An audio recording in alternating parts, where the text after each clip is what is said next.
Good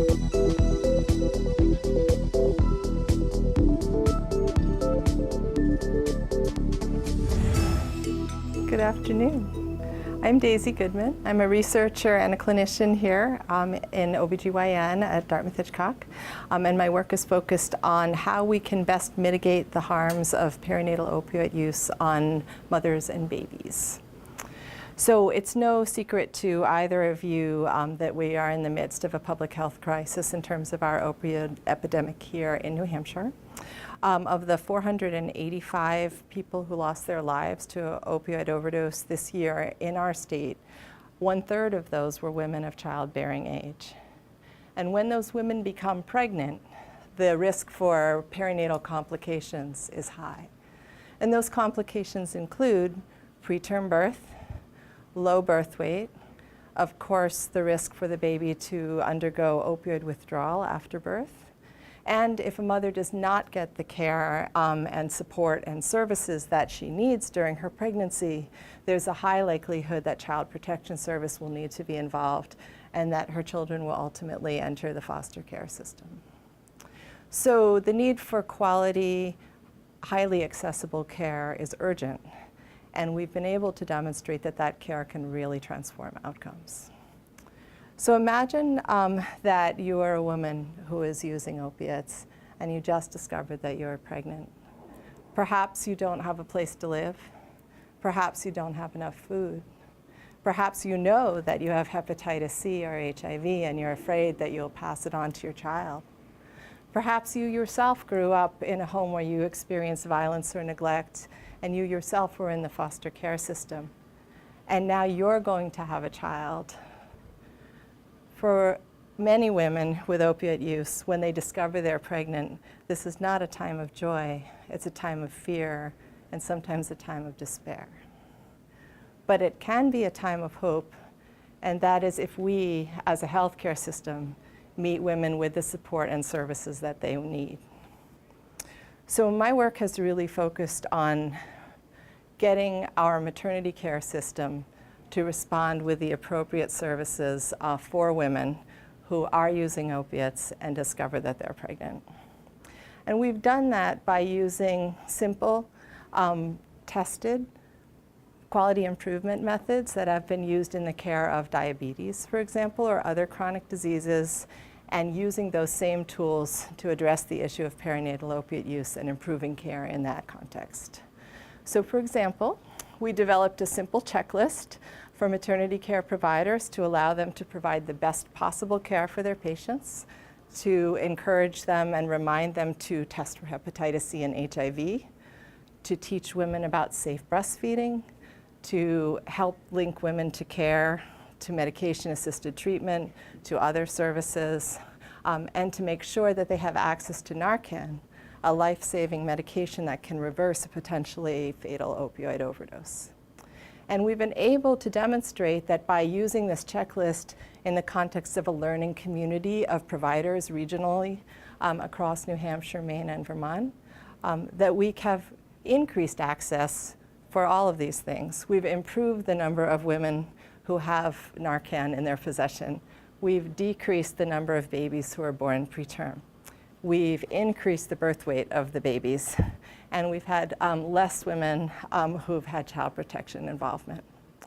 So by using these simple techniques and strategies, we're able to really impact outcomes. But this work is only part of much larger work here at Dartmouth-Hitchcock, providing both clinical programs, research, education, and training around the issue of perinatal opioid use.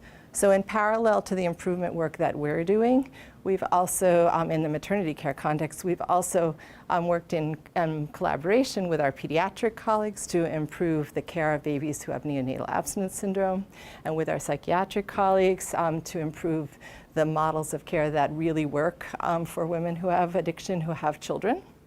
So in order to push this work forward, we need to bring all these threads together.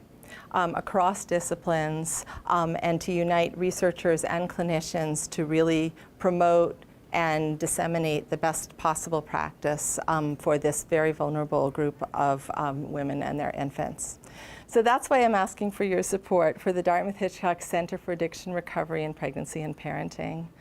We are a center of excellence for both research and practice, uniting clinicians and researchers to bring together the best possible programs to disseminate across our region so that patients can be cared for in the most appropriate way in their home communities rather than having them forced to come to our academic center to receive the best care. I'm happy to say that this is very consistent, our work with the Dartmouth-Hitchcock mission of advancing health through research, education, clinical practice, and community engagement, providing the best care to each patient in the right place at the right time every time. So I thank you for the opportunity to share this work with you. It's certainly a privilege to do it, and I'd be very happy to answer any of your questions. Well, thank you, Dr. Goodman. That was a great presentation. And early on in your presentation, you used the words time of hope, which I really liked that term. So what do you see if we fast forward 5, 10 years from now? What does hope look like for these women after your program even goes further with the funding that you're asking for? What do you see?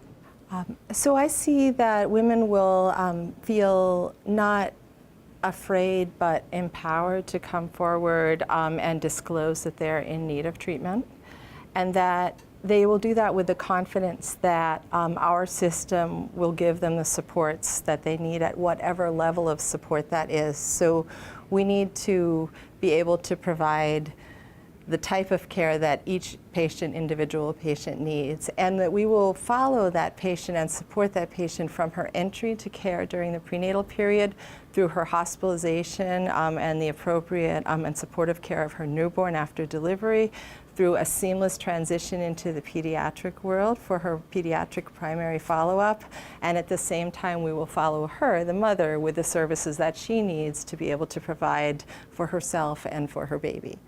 And so as a system, we need to think about this as a continuum of care for the dyad even before the baby is actually born. Daisy, you talked about the continuum of care and the integration of a bunch of different services, physical, behavioral health. What's the biggest impediment, other than funding, to achieving that integration? Is it geography? Is it societal stigma? What's the biggest thing that stands in your way? So those are all great points that you're making. I think you're right that every one of those is a problem.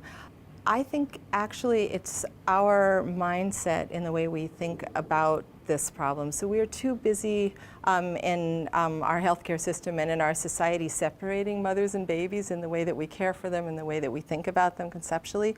But we know that children do better when they're in the care of their mother, and we know that women do better in their recovery when they have their children with them. So what we need to do is provide a level of support that allows the two of them to be together safely with everything that all the services that we need. So stigma is part of why that doesn't happen. Misperception is part, lack of knowledge is part of why that doesn't happen. And thinking in a system that thinks about individual patients rather than dyads is part of the problem. So it's both a systemic problem and an interpersonal problem.